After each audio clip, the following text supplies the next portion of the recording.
Sebuah insiden berdarah terjadi di sebuah rumah kos di Jalan Raya Udayana Desa Bedulu, Kecamatan Belah Batu, Gianyar, pada Kamis, tanggal 3 April tahun 2025, malam.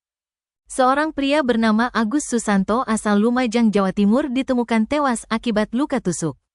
Pelaku penusukan adalah Marno, yang juga berasal dari Lumajang, langsung menyerahkan diri ke Polsek Belah Batu setelah kejadian. Motif pembunuhan diduga dipicu oleh unggahan di media sosial yang menyinggung hubungan antara istri Marno dan korban.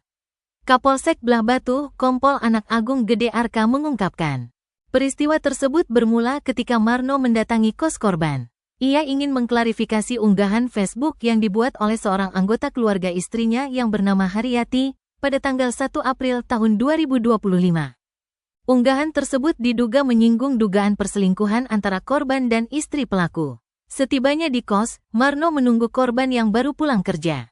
Ketika keduanya bertemu, terjadi perdebatan sengit hingga berujung pada aksi kekerasan.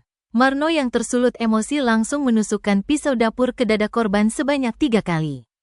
Agus sempat mencoba melarikan diri namun akhirnya roboh di lorong kos. Setelah kejadian, Marno mendatangi rekannya Saiful dan meminta untuk diantarkan ke kantor polisi guna menyerahkan diri. Saat ini pihak kepolisian masih mendalami motif dan kronologi kejadian dengan mengumpulkan keterangan saksi serta barang bukti. Peristiwa ini menggemparkan warga sekitar dan meninggalkan duka mendalam bagi keluarga korban. Pihak kepolisian mengimbau masyarakat untuk tetap tenang dan tidak terprovokasi oleh informasi yang belum jelas kebenarannya.